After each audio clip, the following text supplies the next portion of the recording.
Good morning बच्चों, स्वागत है आपका आज की इस वीडियो में। देखिए आज हम इंटरमीडिएट के विद्यार्थियों के लिए फिजिक्स में टॉपिक पढ़ाएंगे न्यूमेरिकल। पहला चैप्टर फिनिश हो चुका है, 30% उसको हटा के पढ़ाया है मैंने, और आज हम आपको न्यूमेरिकल बताएंगे। तो सबसे पहले न्यूमेरिकल कैसे निकालते हैं, कितने स्टेप में न्यूमेरिकल निकलता है, आप समझेंगे इसको। देखिए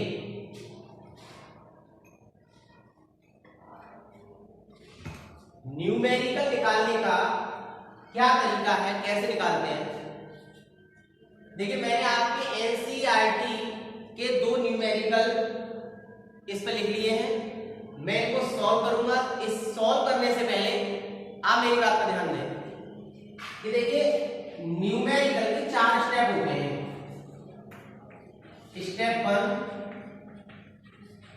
स्टेप 2, स्टेप 3, स्टेप 4। यानी कहने का मतलब है 4 स्टेप में न्यूमेरिकल निकलता है। स्टेप 1 में क्या आता है, स्टेप 2 में क्या आता है, स्टेप 3 में क्या आता है, ये मैं आपको आज समझाऊंगा। देखिए सबसे पहले स्टेप 1 में आता है कि हमें न्यूमेरिकल पढ़ करके, यानी हमने न्यूमेरिकल पढ़ा, स्टेप 1 की बात कर रहा हूं। स्टेप 1 में सबसे पहले न्यूमेरिकल को पढ़ते हैं, फिर उसके बाद हमें यह पता होना चाहिए कि कौन सी चीज किससे इंडिकेट करते हैं, यानी उनके संकेत क्या हैं। स्टेप 1 में हमें क्या पता होना चाहिए, उनके संकेत। जैसे कि आवेश है तो आवेश को फिजिक्स में क्या लिखते हैं, क्यू। तो हमें पता होना चाहिए आवेश को किस में लिखते हैं, क्यू में। बल को किस में लिखते हैं, एफ में।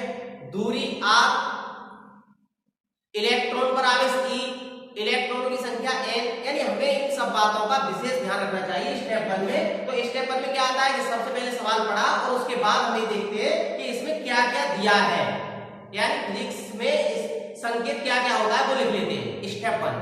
ठीक, अब स्टेप 2 आइए। स्टेप 2 में हमें ये पता होना चाहिए कि इसका जो चीज हमारी दी है, जो संकेत दिए हैं, उसका सूत्र क्या है। यानी दूसरे स्टेप में हमें सूत्र याद होना चाहिए। स्टेप 1 में उसके संकेत याद होना चाहिए, स्टेप 2 में उसका कौन सा सूत्र लगेगा, स्टेप 2 में याद होना चाहिए। ठीक है, स्टेप 3 में उसकी कैलकुलेशन, यानी उसके मान रखो उसमें स्टेप 3 में, और मान रखने के बाद उसकी कैलकुलेशन आप उसको हल कर लेते हैं या नहीं, तो वो स्टेप 3 में आता है। और स्टेप 4 में हल करके आंसर आ जाता है। स्टेप 4 में हमारा आंसर आ जाता है। तो स्टेप 4 यानी 4 स्टेप याद रखो, तो इन स्टेप में हम न्यूमेरिकल निकालते हैं। तो सबसे पहले मैंने एनसीईआरटी की न्यूमेरिकल आपके बोर्ड पर लिख दिए हैं, मैं इसको पढ़ूंगा और जिस तरह से मैं आपको बता रहा हूं उसी तरह से इनका मान रखते रहेंगे। देखिए पहला जो न्यूमेरिकल है वो है बाय में एक दूसरे से 30 सेंटीमीटर दूरी पर रखे 2 छोटे आवेशित गोलों पर क्रमशः 2 × 10⁻⁷ कूलम तथा 3 × 10⁻⁷ कूलम आवेश है, उनके बीच कितना बल है। तो सबसे पहले स्टेप 1 हमने क्या बताया था, इस सवाल को पढ़ेंगे फिर उसके डेमोंस्ट्रेशन, उसके संकेत लिख लेंगे। तो देखिए सबसे पहले प्रश्न 1 में देखते हैं। सबसे पहले क्या करते हैं, गिवन दैट दिया है। अब क्या दिया है, देखिए बाय में एक दूसरे से 30 सेंटीमीटर दूरी, तो हमें पता होना चाहिए दूरी किससे इंडिकेट करते हैं, आर से। तो आर इक्वल टू 30 सेंटीमीटर, कितना, 30 सेंटीमीटर। अब देखिए हम पद्धति कौन सी लेके चलते हैं, एमकेएस, मीटर किलोग्राम सेकंड। हम कौन सी पद्धति का यूज कर रहे हैं, एमकेएस। तो एमकेएस में दूरी है वो किस में लिखी जाएगी, मीटर में। तो इसलिए इसको मीटर में चेंज कर लेंगे, तो मीटर में चेंज करेंगे तो 100 का भाग दे देंगे इसमें, तो कितना आ जाएगा हमारा 0.3 मीटर। यानी आर का मान कितना ले लिया हमने, 0.3 मीटर। सवाल को हल करते समय हम इसका भी ध्यान रखते हैं कि मात्रक क्या है इसका। ठीक है, सभी मान जो दिए होते हैं वो एक पैमाने में होना चाहिए। ये नहीं कि एक मान सेंटीमीटर में दिया है तो 1 मीटर में दिया है तो सवाल नहीं निकलेगा, उनका पैमाना एक करना होगा, मात्रकों को एक करना होगा। ठीक है, अब देखिए आर का मान हो गया। अब आगे बढ़ते हैं, 2 छोटे आवेशित गोलों पर क्रमशः 2 × 10⁻⁷ कूलम तथा 3 × 10⁻⁷ कूलम आवेश है। देखिए आवेश को क्यू से इंडिकेट करते हैं, हमें पता है। अब दो आवेश है तो Q1 Q2, तीन है तो Q1 Q2 Q3, चार है तो Q1 Q2 Q3 Q4, तो इस तरह से डिवाइड कर लेते हैं। तो दो है तो इसका मतलब है Q1 का मान ये दिया है और Q2 का ये दिया है, ठीक है। तो Q1 का मान कितना है 2 गुणा 10 की पावर माइनस 7 कूलम और Q2 इक्वल टू कितना है 3 गुणा 10 की पावर माइनस 7 कूलम। आगे बढ़ते हैं सवाल, उनके बीच कितना बल है, क्या निकालना है F, यानी F हमें निकालना है। तो ये सवाल हमने पूरा लिख दिया। अब देखिए स्टेप 2 में क्या बताया था मैंने, इसको लिखने के बाद हमें देखते हैं कि F Q1 Q2 R में कोई संबंध है, यानी कहने का मतलब कोई सूत्र है जो चीजें उस सूत्र में आती हो। तो देखिए हम जानते हैं, देखिए इधर लिख दे रहा हूं, कूलॉम का नियम पढ़ाया था मैंने, क्या पढ़ाया था कूलॉम का नियम। तो कूलॉम के नियम से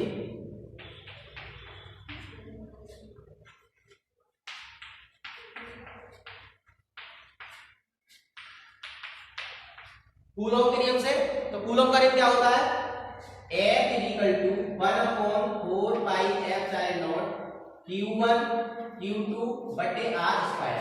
कितनी बात समझ में आ गई। अब देखिए, अब इसका मान हमें पता है। देखिए पेपर में जो प्रश्न पत्र आता है तो जितने भी नियतांक हैं उनके मान लिखे आते हैं वैसे, और वैसे याद भी रखना चाहिए हमें, लेकिन फिर भी पेपर के पीछे ये नियतांक जो भी हैं वो लेके आते हैं। तो देखिए F इक्वल टू इसका मान कितना होता है 9 गुणा 10 की पावर 9, ठीक है, इनटू Q1 का मान कितना है हमारे पास 2 गुणा 10 की घात माइनस 7 इनटू Q2 का मान कितना है हमारे पास 3 गुणा 10 की पावर माइनस 7 बटे R स्क्वायर। R का मान कितना है 0.3, तो 0.3 का स्क्वायर कर देंगे। इतनी बात समझ में आई। देखिए इसको इधर हल कर रहा हूं, इधर ध्यान देंगे। अब F इक्वल टू, अब देखिए इसको तो पहले हम क्या करते हैं, पहले घातों को हल कर लेते हैं। देखो अभी तीसरा स्टेप चल रहा है, अब क्या तीसरा, अब कैलकुलेशन कर रहे हैं। देखिए F इक्वल टू हम क्या करेंगे, देखिए पहले इसको हल कर दे रहे हैं। ऊपर हो गया 9 दूनी 18 की 54, ठीक है, 54 गुणा 10 की पावर ये 7 और 7 14 हो गए, 14 में से 9 में 5 बचे, 10 की पावर माइनस 5 चलेगा, 10 की पावर माइनस 5 और बटे 0.3 का वर्ग करेंगे तो हो जाएगा 0.09, पॉइंट हटाएंगे ऊपर 2 जीरो बढ़ा लेंगे, ठीक है 1 2। अब देखिए F इक्वल टू क्या हो जाएगा ये 54 गुणा, देखिए कुछ बच्चों इससे कैलकुलेशन नहीं आती, जो बायोलॉजी के स्टूडेंट है थोड़ा सा हमें दिक्कत आती होगी, तो मैं एक बात समझा दे रहा हूं आपको कि देखिए 100 है, अगर 100 है तो इसका मतलब है 10 की पावर 2, अगर 1000 है तो इसका मतलब 10 की पावर 3, 1 में 4 जीरो तो इसका मतलब 10 की पावर 4। तो इस इतना तो समझ में आना चाहिए। अब देखिए ये 54 into 10 पावर, तो इसका मतलब 2 हो गया 10 की घात 2 और ये 5 में 2 कितना हो जाएगा 10 की पावर माइनस के 3 और बटे 9, 9 से 54, तो कितना आ गया F इक्वल टू 6 गुणा 10 की पावर माइनस 3 न्यूटन, ठीक है। तो इस तरह से ये आंसर आ गया हमारा F का मान, हमें F का मान चाहिए। तो इस तरह से न्यूमेरिकल 4 स्टेप में चौथे स्टेप में हमारा आंसर आ जाता है, ठीक है, निकलता है। अब देखिए अगला सवाल देखते हैं।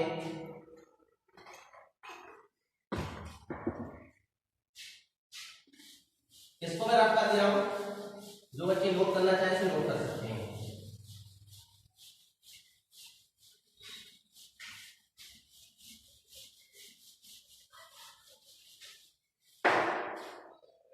अब देखिए दूसरा सवाल पढ़ते हैं। दूसरा क्या है, इसी तरह से निकालेंगे, कोशिश करेंगे। 0.4 माइक्रो कूलम आवेश के किसी छोटे गोले पर किसी अन्य छोटे आवेश गोले के कारण बाय में 0.2 न्यूटन बल लगता है, या दूसरे गोले पर 0.8 माइक्रो कूलम आवेश हो तो दोनों गोलों के बीच कितनी दूरी है। तो सबसे पहले वही लिखेंगे, दिया है प्रश्न 2 हल कर रहे हैं, क्या लिखेंगे दिया है। अब देखिए क्या दिया है 0.4 माइक्रो कूलम, तो अर्थात Q1 का मान कितना है 0.4 माइक्रो कूलम। देखिए एक बात यहां पर ध्यान देंगे, मैंने क्या बताया कि मान लिखते जाते हैं और उनके मात्रक भी देखते जाते हैं। अब देखिए माइक्रो कूलम है तो इसको कूलम में चेंज कर लेंगे, तो क्या हो जाएगा 0.4 गुणा 10 की पावर माइनस 6 कूलम। याद रखना एक माइक्रो कूलम में कितने होते हैं 10 की घात माइनस 6 कूलम होते हैं, ठीक है। ऐसे Q2 0.2 न्यूटन बल लगता है, तो अर्थात इसमें F का मान दिया है कितना 0.2 न्यूटन है। यदि दूसरे गोले पर इतने माइक्रोकूलम आवेश हो तो Q2 0.8 गुणा 10 की पावर माइनस 6 कूलम। तो दोनों गोलों के बीच कितनी दूरी है क्या निकालना है R। ये हमने पूरा सवाल लिख लिया। तो इसमें भी आप देख रहे होंगे इसमें भी कूलम का नियम लगेगा, तो इसमें लिख देंगे कूलम के नियम से।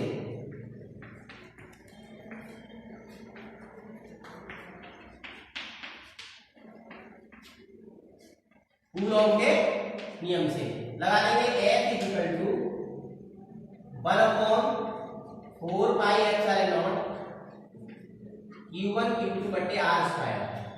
आप देखिए सवाल करेंगे F का मान दिया है इसमें 0.2 इक्वल टू इसका मान पता ही है हमें बताया है 9 गुणा 10 की पावर 9 इनटू Q1 का मान कितना है 0.4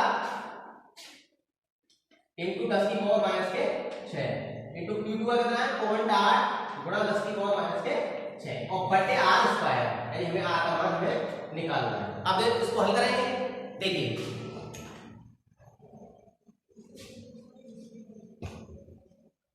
अब देखिए इधर हल कर दे रहा हूं। सबसे पहले घात को हल करते हैं मैंने बताया था। देखिए R स्क्वायर को उधर ले आइए, तो R स्क्वायर इक्वल क्या हो जाएगा। देखिए 9 इनटू 0.4 इनटू 0.8 इनटू अब देखिए 10 की पावर 9 6 और 6 12 हुए, 12 में से 9 के क्या बचे 10 की पावर माइनस 3 और बटे नीचे क्या आ जाएगा ये 0.2।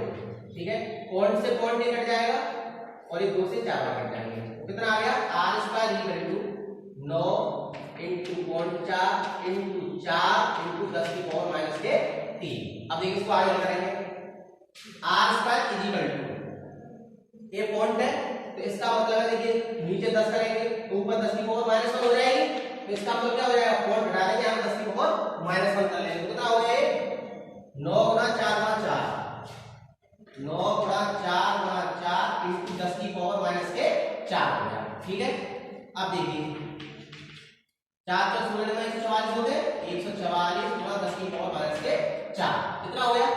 अब इसका हटाएंगे तो इसका वर्गमूल किया जाएगा, तो R इक्वल क्या हो जाएगा इधर अंडर रूट आ जाएगा, अंडर रूट क्या हो जाएगा 144 गुणा 10 की पावर माइनस के 4।